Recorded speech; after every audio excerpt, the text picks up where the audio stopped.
Hey, people of the party. Ryan here from the Hex Bones Tabletop Club. I want to talk about Dungeon Crawl Classics, People of the Pit. So this one is known across the intertubes. It's got a really good reputation as one of the DCC Golden modules, like a must-play. So we just started running it at the club, and this is going to be a post-mortem of our first 2.5-hour session. So that means that if you have not ever played this module before, that we're going to get into spoiler territory. If you did play this with me and are currently playing in this game that I'm describing, there won't be any spoilers for you. I'm just going to go over what you guys have already accomplished. So anybody who wants to bail and not spoil it for them, let me get in my pitch to join our Discord server where we're holding weekly free games. We've got a couple different people running games now, so you can kind of pick and choose the nights that you want to play. Again, it's completely free, so join in, sign up for a game. It's a really good time. Okay. And now we're officially going into spoiler territory if you don't want to know how the beginning of this module plays. So the introduction for the People of the Pit introduces this great blubbery tentacled monster that ravages the land surrounding its enormous pit dwelling. A nearby village used to provide sacrifices to the beast, but have since stopped. There are now strange robed figures milling about the pit, and the local peasants fear for their safety. Enter the adventuring party. So here's the map that has been edited and blurred down to what the players have already seen. So no spoilers again. But this is a great example of what you can expect from a Dungeon Crawl Classics map. They're just awesome. They have all these cool details floating around them, etc., etc. It's just really cool. We had 6 adventurers that were drafted by a nearby village, completely at the end of their rope, to investigate and potentially eliminate the strange happenings with these robed figures. The adventurers set off to the ravine as described by the villagers. They began the evening on top of a bluff overlooking the 100-foot diameter pit. They discovered an iron pole embedded deep into the rock, and you can see that's there directly underneath that house there. That's kind of where they start. But they found an iron post that was embedded into the rock and was stained a rusty red color with stain marks leading into the pit, believed to be created by fingernails. It is known the villagers did tell them that historically they provided human sacrifices to quell the mighty beast within the pit. So the adventurers then kind of poked their heads over the edge there, looked deep into the pit, and they couldn't see anything beyond 50 feet due to the foreboding gray mist inside of the pit. To their sides, an old, crude stone staircase curved and descended along the edge of the pit. The party determined a marching order and set down the stairs single file. They were very narrow stairs. Here, they encountered 5 bizarre robed figures. The figures were completely faceless, and they were making strange noises, swaying side to side with their arms in the air. So the party quickly engaged them.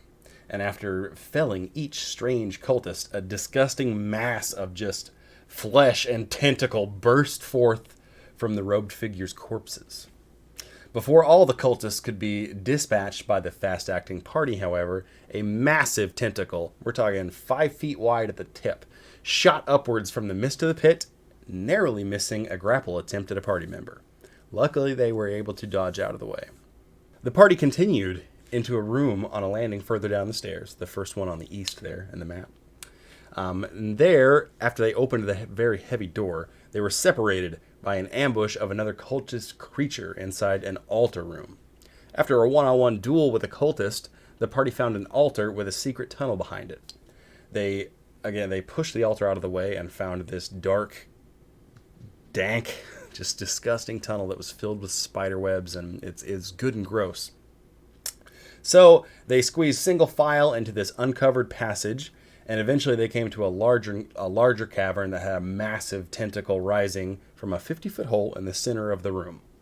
And it came up at him, and it did not attack. It wasn't aggressive. However, the party decided that it was in their best interest to leave this room. So they did. So they continued around, and we're at the southmost point there of the map. And they come up into the second altar room, and they can see there are some almost peepholes in the walls here. So they look in there, and they can see another one of these cultist robed creatures in this room, presumably waiting for an ambush if they were to come in the main way. However, our elf, the elf in the party, was able to charm person on the cultist, and thus Philip, the deformed and mutated cultist, joined the party as a navigator. Philip led them deeper down the pit's curving staircase when they discovered 4 rooms that were poorly brick and mortared, sealed shut. They dismantled each one of these 4 chambers, and they found a cleric who had been kidnapped by the cultists from the village. The cleric has now joined the party, seeking to end the raiding of his village. Behind another bricked chamber, a fasting and less mutated cultist was found and quickly dispatched by a well-placed shield bash. Inside the chamber, the party located a scroll in the common language, a spell to herd and control the tentacles that run rampant inside the pit. And that's as far as we made it in our 2.5-hour session. So if you're a judge watching this, getting ready to run this, I feel like we made pretty good time.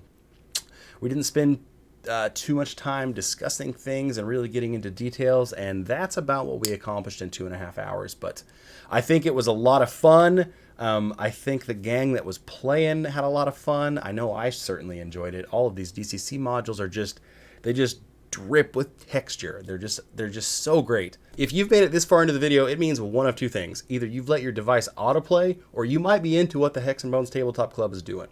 So I suggest that you subscribe to this YouTube channel if you want to continue making this kind of content. I'll keep reporting on what the club is doing. We have some swag now available from TeePublic. There's a bunch of cool designs on there, including our Fearless logo Bonesy. And maybe the most important, hop into our Discord server where we're playing these weekly free games. We've got a couple of different judges that are happening now. So if you've never played before, or if you're an old wart in the tabletop space, come on in. It's a lot of fun. It doesn't cost a thing. And I hope to see you there. And that's all I've got today. I'll see you around.